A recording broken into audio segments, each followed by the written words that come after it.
J'avoue qu'on voulait, j'avoue qu'on voulait pas sur la terre. Il fait pétant, il fait pétant, il fait non, il fait la terre, il tenait. Ah, je n'en crois que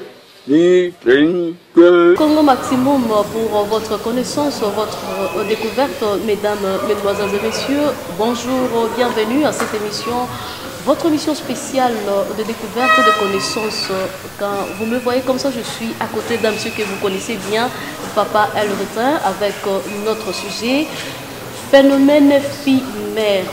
On a remarqué sur 100% de filles, de remarquer que tous en a 80% il y a des filles mères, mais les autres lignes de comprendre les causes. Tout est cause et ça nini pour remarquer que c'est presque dans chaque parcelle ce que côté au kokuta fille mère azali.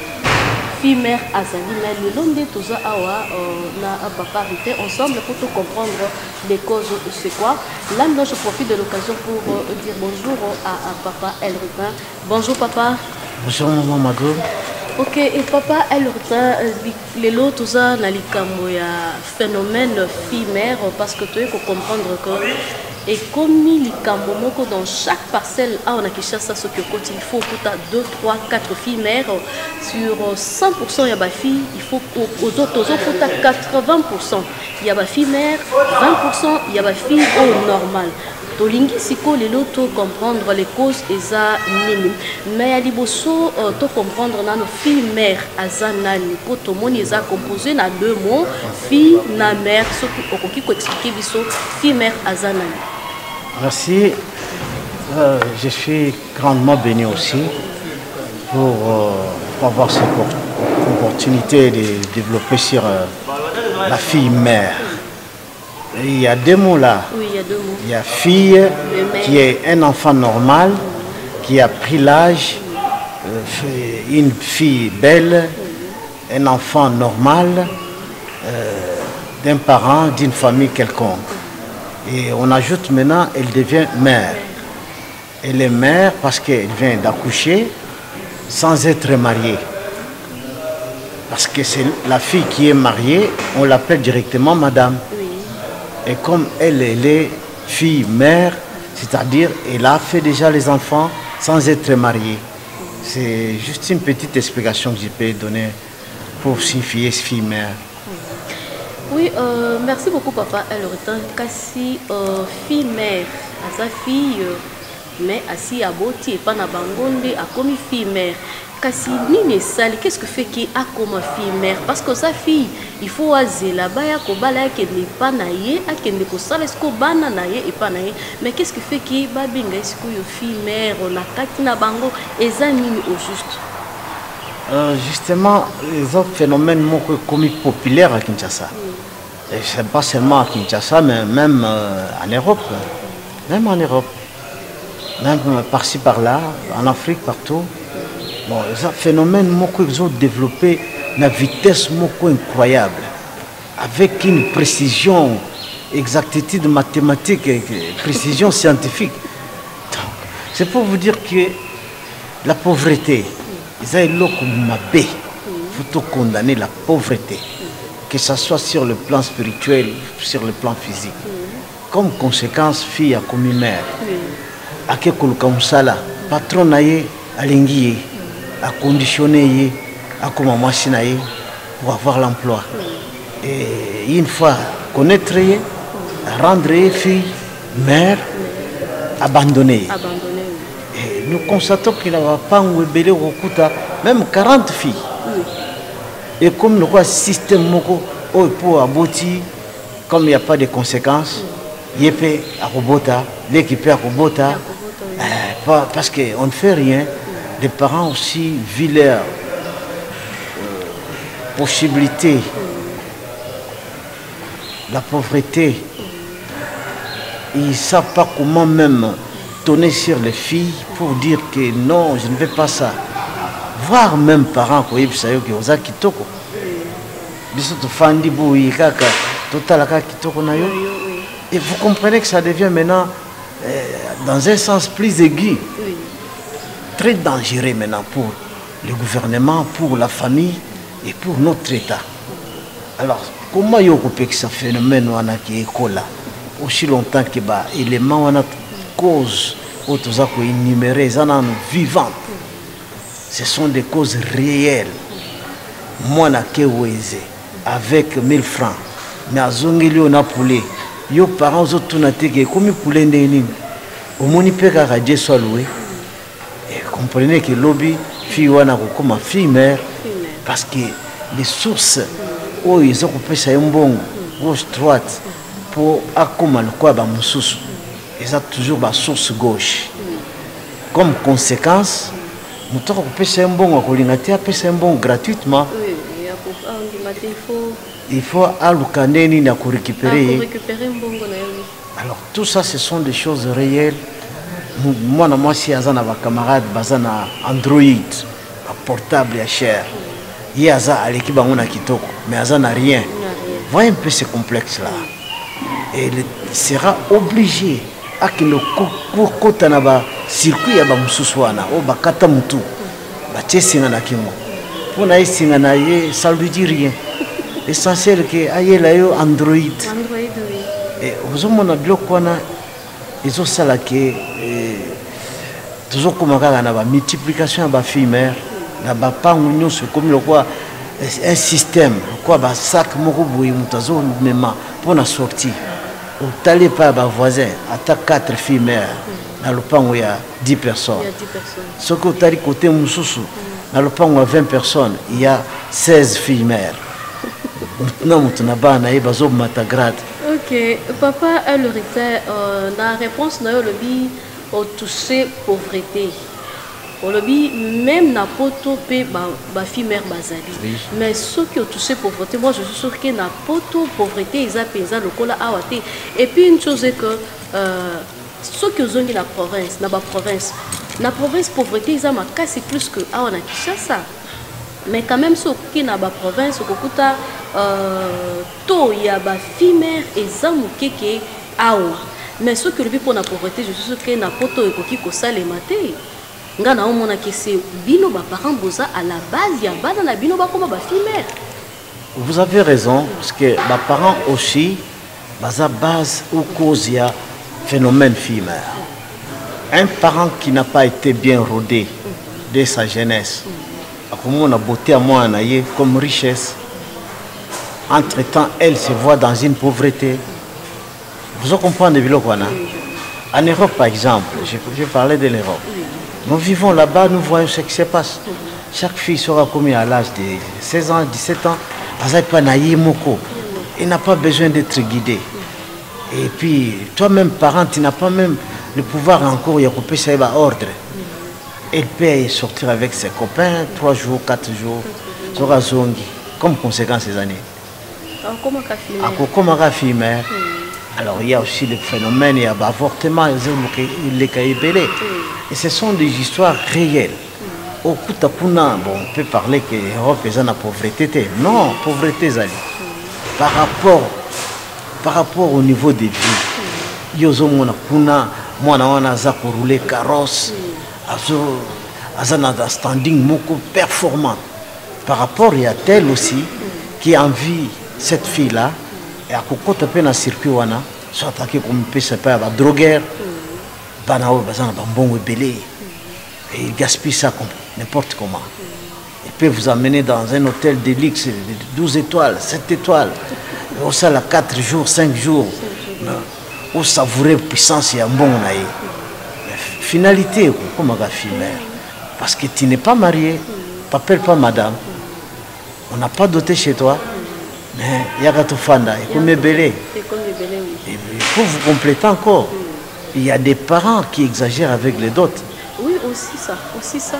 Parce que toujours recevoir ma fille et belé, bazoloba, eza bisoté. Mibali bazo ya sol pour babala biso, mais tango mobala kokota na ndako pour ba taxi kaka dot. À part babilo comme sous mbongo kaka yango moko na $2500.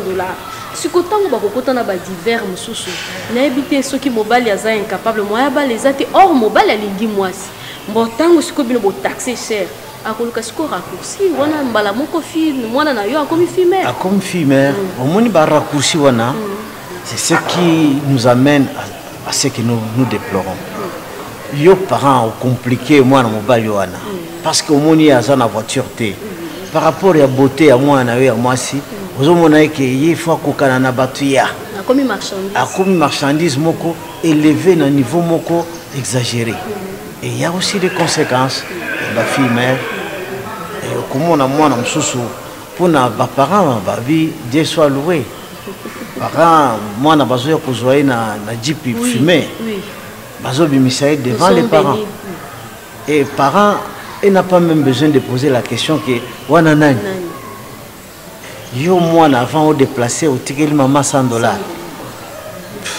Vous trouvez que c'est avec une bénédiction même des parents et c'est ça les conséquences les cambo et kusuka wapi parce que zokola ngana lobi pauvreté maman lobi poto pauvreté ezate te ezali ezasko envie tito comme une possession tito comme une ba bon et comme ma biso na makambo zolo ba que comprendre te voir même les enfants de plus riches. Oui, c'est que je venais na lingina loba.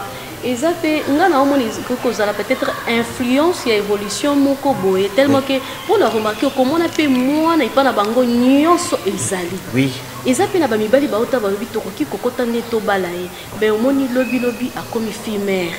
Na mona peut-être ça ba influence ya ba évolution, il faut na koma telle part, na koma telle part, na koma telle part pour finir à comme fimère mais chez eux bazana nyonso. Voilà. Banao ya bakonjuminene. Oui. Nous prenons des exemples pour ne pas citer des noms. Oui. Nous connaissons des familles baza bien. Mais vous allez constater que Bangro c'est moi na bango parce que surveillance paye l'équipe. Surveillance et l'équipe la fille ne se retrouve pas même à sola na ba copain où il y a rapidité na coin moko boye et il peut profiter ne fût-ce que 30 minutes pour tout faire. Et vous trouvez que toujours vivre par-ci par-là, il faut qu'on crée aussi des bana, vivre comment la vie se passe. Et contentez-vous de ce que vous connaissez. Et un conseil quand même en famille, s'il n'y en a pas, il y aura toujours des conséquences. Maman jeune ou bana bango ça dit bien. Demain vous allez dessus. Nous avons touché un peu poignons. Tozana ka mususu papa eza mususu pe balobi eza âge. Oui. Âge eleki mibali pe âge eleki amoni mobali te habite na botata ko botana zwata mwana moko na nga mibali na fanda nga. Mibali bazopesa ba raison que totangi misala ezate. Siko moya to bala ezate. Yango na toke na zwata mwana ta kaka moi raccourci kaka. Hein? Pour binonde ba parents bino boza mieux placé pour na kobongisa qu'est-ce qu'on peut faire pour ba garçon so ba 6 classe ba zo misa ko na mbongo nde yango ko kende ko ba so za na mbongo ko bala te wana ezo tomber na e ka pas na bino papa elle retient. Vous avez raison maman parce que biso ba parents to compé na faille sur ce point-là moi na 6 classe le gouvernement to échappé kutanga gouvernement te parce que le garant de la nation, c'est le gouvernement. Ok, les lois, ceux qui politique moko, ils allaient instaurer Namboka pour que moi, na 6 classes, à Zupe Moussala, soit à 6 universités, à Zupe Moussala, à Zupe encadrement, pas nécessairement Moussala, encadrement qui peut lui permettre que à la fin du mois, à se retrouver, à Foutamanda Kounaye, à s'engager na une des copines à comme un peu fiancée officiellement babima na église babima pas ba parents mais le gouvernement notre pays aussi est la cause du freinage bana combien bana basisi ba ma plombe na benga ngoka ma plombe mais ba komi ba ingénieur na ba coin ba komi ba vendeur ya boutique ba komi afani na nzela kasi nyonso wana papa otouché likambo moko eza likambo na bino parce que tellement que au moins dans la société il faut quand même changer génération ba vieux depuis ba fanda na bakiti moi batika bakiti ezate siko ba jeune tango bazoya bakuti vieux na kiti moi tika kiti ezate a komi bloqué afandi na libanda conflit de génération conflit de génération et elle est toujours problème il y a mauvaise foi ôte-toi de là et puis je reste je reste que ça soit même à l'église il y a de ces pasteurs bien que Makamusu soit habité, c'est pas se recycler, mais à l'Inka Kazala yé, que ce soit en politique, que ce soit dans la vie sociale, ce qu'on peut voir même Mbassou, phénomène Mbassou, parce que les gens cherchent à rester stable, peu importe capacité na connaissance, il doit être combattu. Un blocage, freinage, comme conséquence de comme la fille mère. Et nous-mêmes des parents, tous appelés parents, ce qui renouvellement de l'intelligence c'est athée. Au draguer moi na âge, moi na moi na yo. Au peut kubimanaye, au rendre peu fille mère. Au peut na ba lekia ya moi na yo, bazo bengayo koko je ne sais pas. Alors, tout ça, nous devons parler à haute voix pour tout souligner tout tic ça marche ma bé, comportement ma bé, et ça pour amener biso nulle part. Oui, les camarades mutu ezakaka ya bino ba vieux loin, botika na ba kiti ata ba jeune wana, botika na ba jeune total, pour ceux qui ba jeune, ba fan na ba kiti je suis sûr que basi nyonso ba jeune fille bon nyonso ba ko kendel on dirait ma ezokita. Pour noki ba kozwa pour ceux qui montent na ba moyen à kozwa. Toza mpe na ka mususu ba lobi non, toza na souci à kotanga. Mais ba parents baza na ba moyen, qu'est-ce que je peux faire? Na komi lo kilanga moko moyen pour na mitangisa pour un jour nazala quelqu'un. Oui, c'est vrai. Moni point yo lobi wana na ba pays d'Europe, on paye les chômeurs pour éviter les conséquences. Ici, chez nous, situation sociale, ça n'existe pas. Mais nous croyons le Seigneur que ça va exister un jour. Parce que le problème, il y a yo parents, ou préparer peu moi, c'est encore une déviation. Alors, dans le pays, on n'a pas une politique qui a gérer les jeunes. Orienté Bango. Toujours mon ministère de la jeunesse, ça peut exister. Oui. Mais ça ne nous apporte rien. Et l'autre côté, peut-être, battre comme footballeur, battre comme joueur à l'étranger. Mais en réalité, sur le terrain, toujours sentir que le ministère est un parce que pour regretter la pomba, la sécurité na bango par-ci par-là. Mais en réalité, ce sont des chômages déguisés. Ils ne peuvent pas, à partir de tout ce qu'on leur promet, s'organiser pour se marier. Se marier, c'est un problème, il y a engagement.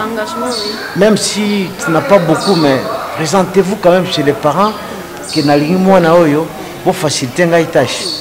Alors, pour le moment, il y a un problème difficile. Même les parents ne savent pas aussi recevoir Bakaya Newan. Il y a Zananim. La question là, ça complique, ça décourage. Mais, Bissonios Tobandaki, la vie, on n'avait rien.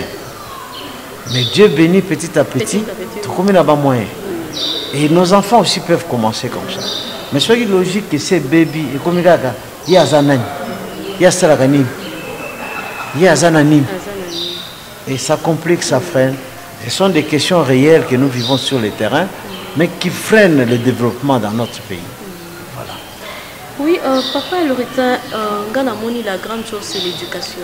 Parce que Ngana Moni, avant, les parents, qui ont l'habitude, il y a un soir, au monde, a fait ici, banana et abasi, abandi kopesa bango éducation moni ndenge za boye il faut qu'on se comporter comme ça aux alabos alabo un jour mobali akota na lopango aya kobala yo côté pe ya ba garçon ake apesi pe conseil moni il faut aux alabo eti un jour okokende pe koluka mwasi une fille là au bali mais cette fois-ci bino ba parents bo éducation ezali lisusu te bolobi te akola na kaka ndenge azokola wana komi na ye mutu anzambe na ye.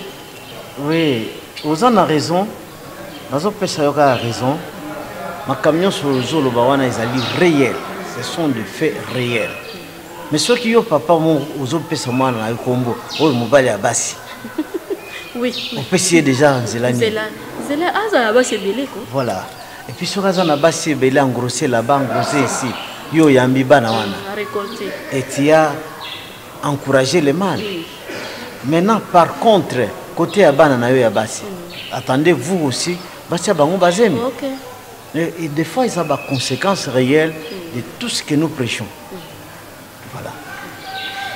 Comment on peut reprendre l'éducation dans la quartier? Parce que là, on a remarqué l'éducation, c'est-à-dire moi, je n'importe quand, n'importe où, moi, je à côté de jeune fille, téléphone, elle lit peut-être 1h du matin. Azo se permettre à Fongoli paye porte 1h du matin bengi mama ya okanga porte accueilli sans que tout n'était que OK wapi sanité accueilli na yeso ki akosala 2 jours yo zela kaka ta on a koya na pesa oya yo ça bino ba parents. Bon là c'est pas tous les parents d'une façon générale. Tous na parents au pe bazo benga parents légers aza na parents. Alors, les deux parents là, bazana tenir de mon côté, bazape na vision de mon côté. Parents oh yaza construire moi naie, kolaxaye avenir. Tout d'abord kolaxaye vie sociale où bango bazo vivre. Ça fait partie de l'éducation de base. Oui, oui. Mais du fait que l'éducation est allée et flottée, l'éducation est commise au rabais. C'est ça les conséquences. Moi, je suis tout que et l'okuyo zo salawana ozo pesa moi na nzela mabe. Il y a personne qui peut te comprendre bien dans ce sens-là. Oui, parce que bon basaliwana basalinine. On se compare avec le mal. Tandis que l'éducation yangai pas nangai. Mais que moi nangai malgré que tu es à l'université. Tu restes l'enfant chez moi. Ton déplacement, je dois gérer ça. Ton habillement, je dois gérer ça. Mais ce que moi, on a commis qu'on s'auto-habiller, a commis qu'on s'auto-maquiller. Maquiller, oui. A commis qu'on amener maquillage na maman.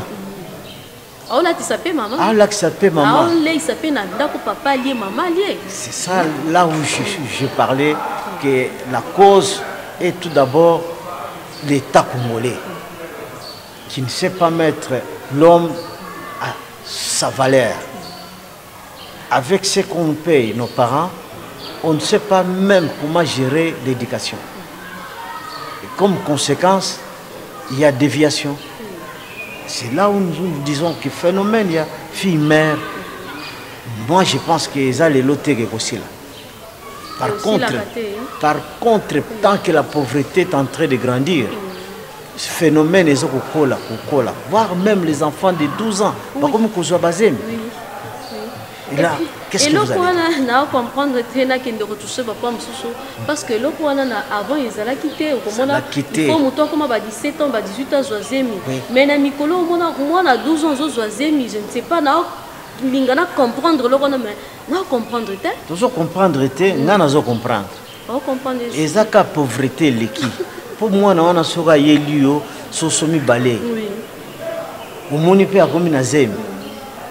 Vous êtes déjà corrompu, tu es déjà affaibli, yo parents. Tu n'as pas même le mot ou le ton yakogangelaye pour lui dire que oh ya tché ozemi, il a porté plainte. Non, c'est avec une bénédiction des parents. Alors moi j'ai toujours dit que je reviens toujours à l'État congolais, qui est le garant de la paix, de l'éducation, du développement, de tout. Si ça ne marche pas, c'est lui. Oui, papa bandeko nazo lingana ibisabino ke eloko to remarquer et comme lokola okoti na lopango okoti mama ndenge to mona kana ba orphelinat mama moko batela ba orphelin na ba orpheline ndenge komi sikoyo na ba parcelle omoni mama azoyamba ayambi ya mwana liboso ayambi ya mwana mibale siko ye na papa bafandi na ndako baosala eloko moko te eza kaka na tongo sikoyo Belinda olobi nini tomela tite Belinda koti na chambre afongoli saka pesi bameliti 12h ekoki sikoyo Jocelyne yo olobi nini tokolia te Jocelyne apesi wana zozela ke 18h 19h allez babimi eza lokola ba nayebi te so bambwa bafongoli lopango bambwa babimi bake koluka eloko akolia bake ata zongi asali 3 jours problème te ata sali une super problème te mais maman azozela yebi ke dans 3 jours asali akoyela biso sac ya loso sac ya semoule ba huile toza na biso bien na kati ya lopango mama atikali na mosala koyamba bana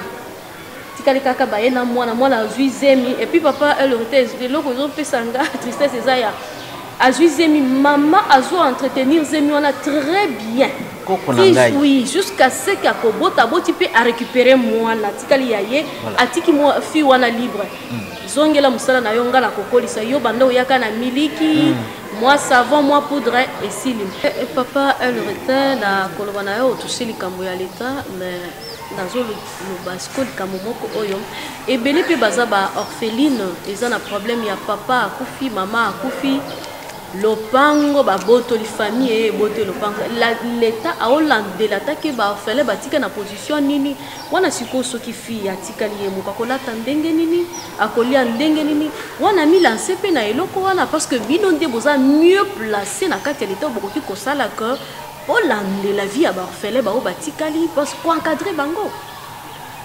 Oui, là vous êtes d'accord avec moi que toujours chité quand un problème il y a l'état congolais. Oui.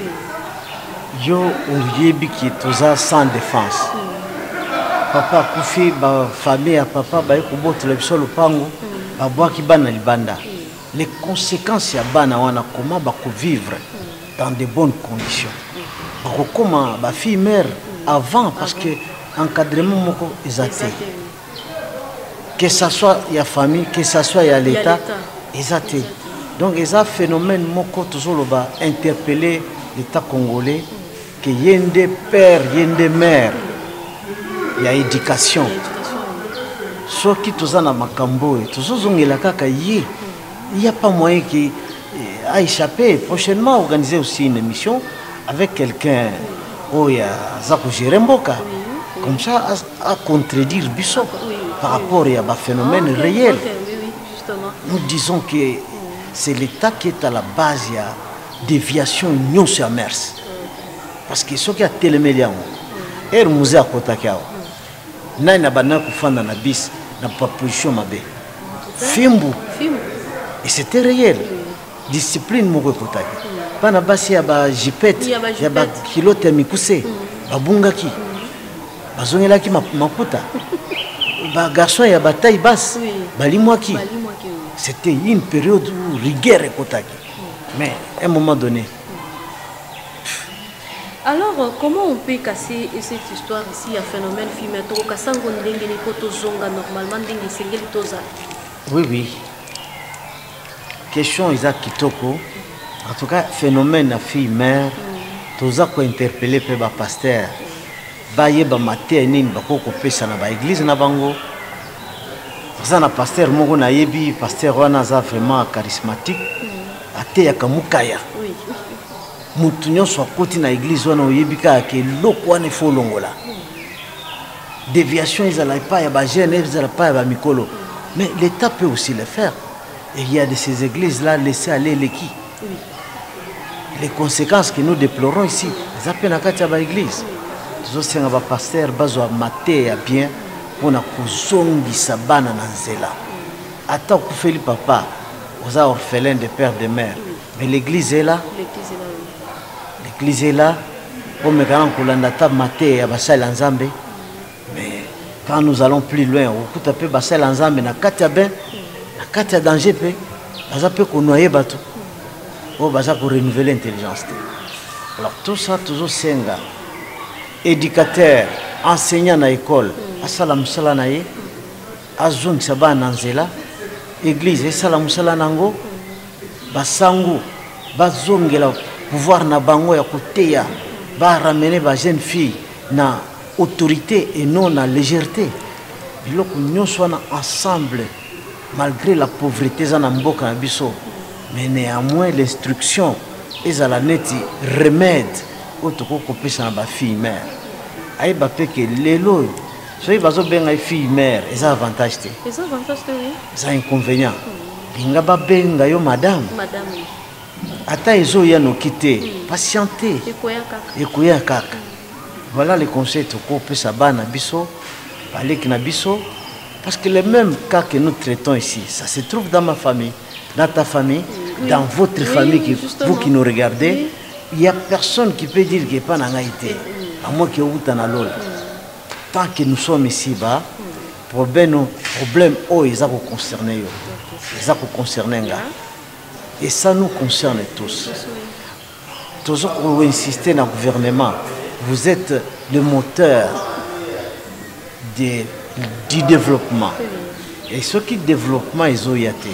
Acceptez aussi que vous êtes le moteur de la destruction. De la destruction, oui, justement. Ok, merci beaucoup Balandi Nabiso. Nazif Sabino que l'État a Nabiso, gouvernement des éducateurs Yaliboso. En tant que parents, en tant ceux qui parents Zali, gouvernement Aza éducateur Yaliboso, parce que ceux qui les l'ont comme violation, violer, et ça parce que le gouvernement a mis ma bêtise sous ya comme on a jeune fille à Zolata culotte jupe il y a 1 cm. C'est pas possible, une culotte il y a 1 cm. Et puis aux hommes on a autorité mon quoi mais mi fille on a la jupe il y a 1 cm na kati ya mutu kanaye. Andimi lobby violer oh bandi ko violer non gouvernement ce qui a téléméli abi non qu'on l'a ezala boy naza soke ata makambo ba violer tel et kozala te po mikolo ba komi kotambola mutakala mutu moko te akoki ko bisete ke lata boy tika ko lata mutu otambola mutakala ndenge alingi azokota partout ata na ba société mususu vous akoki ko pardonner nga na ba société mususu pe ezali mutu azokende mosala alati bilata lata alati moi je pour moi ko supporter ko tala 2 fois. Oui, et puis tous ceux qui sont parents au boti banana yo, télémena banana yo parce que les fruits na yo ici ka yo okobuka. Mais ceux que tiki ba fruits na yo ils ont bébé ils ont pola okobuka nene tango kokoma vieux ko bana kobuka ezate. Yango na zo yo bakaka na ba parents na gouvernement ba sangana ba seleloko moko pona ko sauver jeunesse pour makambo ya ba fille mère et si là. Merci beaucoup na zo yo zo landa biso au CPL peut ko intervenir na émission yo to zo linga to zo lutter pour to kata eloko ya ba fille parce qu'ils ont fait ça sonner la pays développement du pays et ceux qui ne les sauter ceux qui peuvent CPL numéro yango na benga biso pour intervenir dans l'émission na pesi binonyoso merci et sika bozo landa biso partout dans le monde merci beaucoup si ceux qui ya koloba ezali numéro za wana benga biso to kosolola. Merci beaucoup, Nengi Boti Kolandabiso, du début jusqu'à la fin. Je dis merci beaucoup. C'était votre présentatrice Madou Massengou. Papa Elvitin, je vous dis merci aussi d'avoir accepté notre invitation. Merci. Ok, merci beaucoup. On se revoit à la prochaine. Charisme.